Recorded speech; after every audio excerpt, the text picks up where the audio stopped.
What happens when one of television's most outspoken hosts decides to ambush a beloved Hollywood legend on live television, only to have it backfire spectacularly? Today we're diving into the explosive confrontation that left Joy Behar scrambling to regain control of her own show, while Johnny Depp delivered some of the most devastating responses ever captured on daytime TV. If you want to see how a seasoned actor can completely dismantle a talk show host's credibility in real time, you need to stick around for this entire breakdown. Make sure to subscribe and drop a comment letting me know what you think about how this all went down. The View had been struggling with ratings for months, and the producers were desperate for a viral moment that would get people talking. When Johnny Depp's publicist reached out about a potential appearance to discuss his latest film project, Joy Behar saw her opportunity. She had been vocal about her opinions regarding Depp's personal controversies in the past, and she was convinced that a confrontational interview would be exactly what the show needed to generate buzz. What the producers didn't realize was that Behar had gone completely off script. The planned interview was supposed to focus on Depp's return to filmmaking and his creative process. But Behar had other plans. She had spent the previous night preparing what she believed would be a series of gotcha questions that would catch Depp off guard and create the kind of dramatic television moment that would trend on social media for weeks. As Depp walked onto the set that morning, the audience erupted in applause. He looked relaxed and genuinely pleased to be there, waving to fans and taking a moment to acknowledge the warm reception. His charm was immediately apparent, and even some of the crew members who had been skeptical about his appearance were won over by his gracious demeanor. Behar, however, was practically vibrating with anticipation. She had that look in her eyes that longtime viewers of The View would recognize. The same expression she got whenever she was about to launch into one of her infamous rants. The other co-hosts seemed uncomfortable, exchanging glances that suggested they might not have been fully briefed on what Behar was planning. As Depp settled into his chair, Behar wasted no time with pleasantries.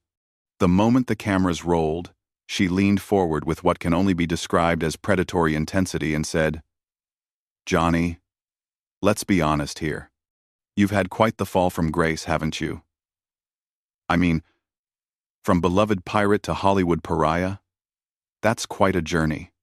The audience audibly gasped. This was not the introduction anyone had expected, and Depp's publicist immediately looked toward the producers with alarm. But Depp himself remained completely calm, a slight smile playing at the corners of his mouth as if he had anticipated exactly this kind of ambush. "Well, Joy," Depp replied, his voice measured and controlled. "I think that's an interesting way to welcome a guest to your show. I was under the impression we were here to discuss filmmaking, but it seems you have a different agenda entirely." Behar pressed on, seemingly encouraged by what she interpreted as Depp's defensive response. "Come on. You can't seriously expect us to just ignore the elephant in the room. Your reputation is in tatters, your career is basically over, and yet here you are trying to make some kind of comeback. Don't you think the public deserves to hear you take some actual responsibility?" The tension in the studio was palpable. Camera operators zoomed in on Depp's face, expecting to capture a moment of discomfort or anger. But instead, they found something far more compelling. Depp's expression shifted from polite interest to what could only be described as amused disappointment. "Joy, I have to ask," Depp said, his voice taking on the kind of theatrical quality that had made him famous. "Did someone hurt you this morning?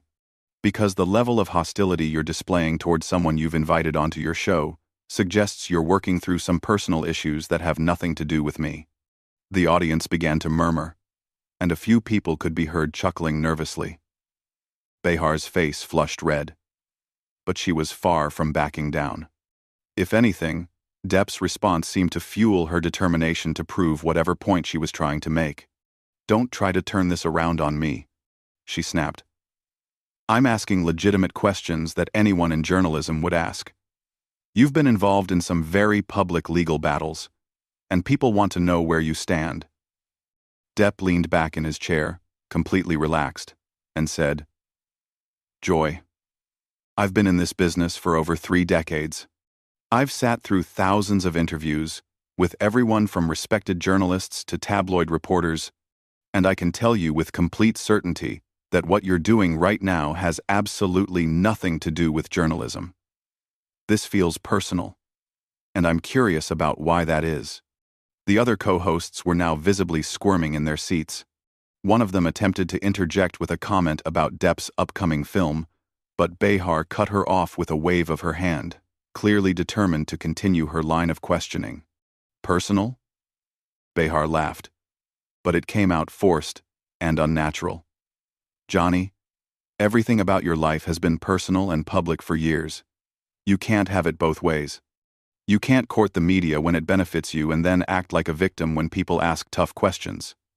Depp's smile widened, and for a moment, he looked almost impressed by Behar's persistence. You know what, Joy? You're absolutely right about one thing. I have been in the public eye for a very long time, and I've learned a few things about people along the way. For instance, I've learned that when someone is this determined to make another person look bad, it usually says more about them than it does about their target. The studio audience was now completely silent, hanging on every word of this unexpected verbal sparring match. Behar seemed to realize that she was losing control of the narrative, but instead of backing down, she decided to escalate even further. Are you seriously going to sit there and lecture me about character? She demanded. You're the one who... But before she could finish her sentence, Depp held up his hand in a gesture that was both polite and commanding. Joy, I'm going to stop you right there, because I think we've reached the point where you need to make a decision about what kind of show you want to run here. The silence that followed Depp's statement was deafening. Even the camera crew seemed frozen, unsure whether they were witnessing great television or a complete disaster. Behar's mouth opened and closed like she was trying to find words that simply wouldn't come, and for the first time since the interview began, she looked genuinely uncertain about how to proceed. Depp continued, his voice remaining calm, but gaining an edge that suggested he was done playing defense. You see, Joy, you invited me here under the pretense of discussing my work, but what you really wanted was to create a moment. You wanted to be the person who finally got Johnny Depp to break down on television. The problem is, you've made a fundamental miscalculation about who you're dealing with. Behar finally found her voice, though it came out sharper and more defensive than before. I don't know what you think you're implying, but I'm a professional journalist with decades of experience interviewing celebrities. I don't need to create moments. They happen naturally when people are honest. Journalist? Depp repeated, and his tone carried just enough surprise to make it clear he found the description amusing. Joy, with all due respect, you host a daytime talk show where you and your co-hosts discuss pop culture and politics. That's entertainment, not journalism. And the fact that you're trying to hide behind the shield of journalism to justify what is clearly a personal attack tells me everything I need to know about your character. The audience was now completely captivated. What had started as an uncomfortable ambush was turning into something far more compelling. A masterclass in how to handle hostile questioning without losing composure. Several people in the audience could be seen leaning forward in their seats, completely absorbed in the verbal chess match playing out before them. One of the other co-hosts tried again to redirect the conversation, saying, Johnny, maybe we could talk about your new film project and what drew you to that particular role. But Behar wasn't about to let anyone derail what she still believed could be her moment of triumph. No, I think we need to finish this conversation, she said firmly. Johnny seems to think he can come on this show and turn the tables by attacking me personally, but I'm not going to be intimidated. Depp laughed, and it was a genuine sound of amusement rather than mockery. Joy, I haven't attacked you personally. I've simply pointed out that your approach to this interview is unprofessional and appears to be motivated by something other than legitimate curiosity about my work. If you want to call that an attack, then I think you're proving my point about this being personal for you. Behar's face was now bright red, and her voice rose as she said, You want to talk about unprofessional? Let's talk about someone who thinks they can waltz back into Hollywood after everything that's happened, and expect people to just forget about their behavior. There it is. Depp said softly, but his words carried clearly through the studio. Now we're getting to the real issue, aren't we? You're not upset about anything I've done professionally. You're upset because you've decided that I should be punished, and the fact that I'm still working, still creating, still being invited onto shows like yours, that bothers you on a personal level. The accuracy of his observation seemed to hit Behar like a physical blow. She sat back in her chair, clearly struggling to formulate a response that wouldn't confirm what Depp had just suggested. The other co-hosts were now looking everywhere except at their colleague, obviously uncomfortable with how far this had gone. I think, Depp continued, what's really happening here is that you've appointed yourself as some kind of moral arbiter for the entertainment industry. You've decided who deserves redemption and who doesn't. And you're frustrated that the rest of the world doesn't necessarily agree with your assessment. Behar finally exploded. Don't you dare try to psychoanalyze me. I have every right to ask tough questions. And if you can't handle that, then maybe you shouldn't be doing interviews. Joy, Depp said, his voice dropping to almost a whisper, forcing everyone in the studio to strain to hear him. I've handled tougher questions from actual journalists who knew how to ask them without making it personal. What you're doing isn't tough questioning. It's just mean-spirited. And the fact that you can't see the difference is deeply concerning. The camera caught Behar's reaction perfectly. Her face cycling through anger, embarrassment, and something that looked almost like panic. She had clearly expected Depp to either get angry and storm off, or to become defensive and flustered. Instead, he was systematically dismantling her entire approach while remaining completely composed. You know what I think happened here? Depp asked, addressing not just Behar but the entire studio audience. I think someone told you that being aggressive and confrontational would make for good television, and you confused aggression with intelligence. You thought that if you came at me hard enough, I'd crumble, and you'd look like some kind of fearless truth-teller. But the truth is, there's nothing fearless about ambushing a guest on your own show. That's actually quite cowardly. 1. The audience was now completely silent, hanging on every word. Even the other co-hosts seemed transfixed by what was unfolding. Behar looked around desperately, as if searching for support from her colleagues, but found none. I want to ask you something, Joy. Depp continued. When you were preparing for this interview, did it occur to you that I might actually be a human being with feelings? Or did you just see an opportunity to score points by taking shots at someone you perceive as vulnerable? Behar's mouth opened, but no sound came out. For someone who made her living talking, she seemed to have completely run out of words. The silence stretched on for what felt like an eternity, and it was clear that she had lost complete control of not just the interview, but the entire situation. Finally, Depp leaned forward and said, Joy, I came here today to talk about my work, to connect with your audience, and to have what I hoped would be an intelligent conversation. Instead, I've been subjected to what feels like a personal vendetta, disguised as journalism.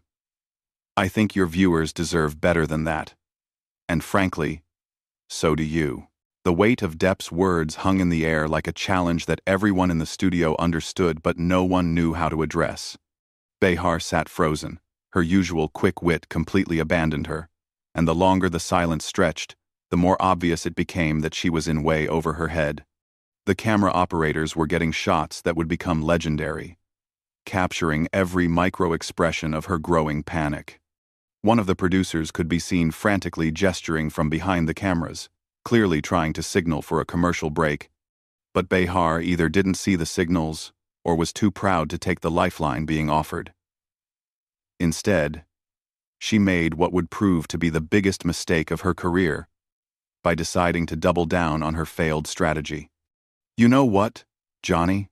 She said, her voice shaking with barely controlled rage. You can sit there and act like the victim all you want, but everyone watching this knows exactly what kind of person you really are. You can't charm your way out of the truth forever. The moment those words left her mouth, something shifted in Depp's demeanor. The patient, almost amused tolerance he had maintained throughout the interview vanished, replaced by something far more dangerous. When he spoke, his voice carried a cold precision that made everyone in the studio sit up and take notice. "Joy, I want you to listen very carefully to what I'm about to say. Because this is important. You just accused me of being a bad person on live television without offering a single specific example of wrongdoing. That's not journalism. That's not entertainment. That's defamation. And the fact that you think you can do that without consequences tells me that you've been surrounded by yes people for so long that you've forgotten how the real world works." Behar's face went pale as the implications of what she had just done began to sink in. She looked toward the producers again, this time with obvious desperation. But Depp wasn't finished. "But here's what's really tragic about this whole situation," he continued. "You had an opportunity today to have a real conversation with someone who has spent decades in this business. Someone who could have shared insights about creativity, about resilience, about the craft of acting. Instead, you chose to turn it into a cheap shot fest because you thought that would make you look tough.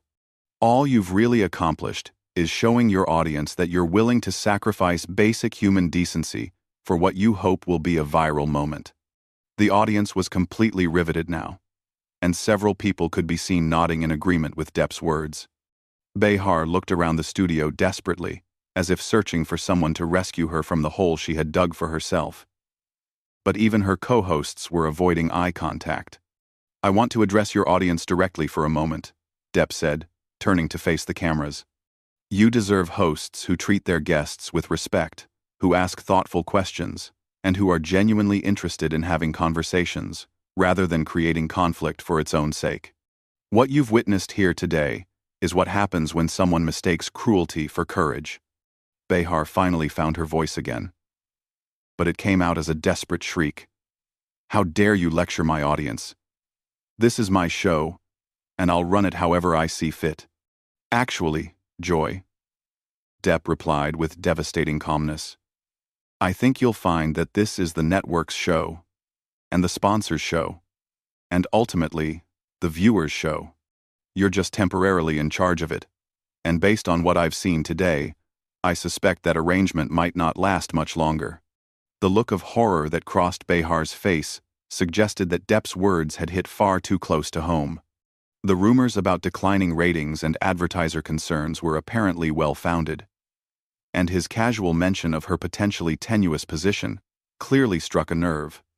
"I think," Depp continued, "what we have here is someone who has become so comfortable with being mean that they've forgotten how to be anything else. You've built your career on being the person who says what others won't. But somewhere along the way, you confused being honest with being cruel. And now, when faced with someone who won't be intimidated by your tactics, you don't know what to do." Behar stood up abruptly, her chair rolling backward with such force that it nearly knocked over one of the stage lights. She shouted, "I don't have to sit here and listen to this." "Actually," Depp said, remaining perfectly seated and composed, "you invited me here. So yes, you do have to sit here and listen to this. Unless, of course, you want to walk off your own show, which I suppose would be one way to handle the situation." The challenge in his voice was unmistakable, and Behar seemed to realize that she was trapped. If she walked away, she would look weak and unprofessional. If she stayed, she would have to continue enduring what was essentially a public dismantling of her credibility. Either choice would be humiliating, but walking away would be admitting defeat. She sat back down heavily, but her attempt to regain control was pathetic to watch. "We're going to take a commercial break," she announced, her voice barely steady. "No," Depp said firmly. "We're going to finish this conversation first." The power dynamic had shifted so completely that even Behar's own crew seemed to be taking orders from Depp now. Nobody moved to cut to commercial, and the cameras kept rolling as he delivered what would become the most quoted lines of his entire career. "Joy, I want you to remember this moment," he said, his voice carrying the kind of theatrical weight that had made him one of the most respected actors of his generation.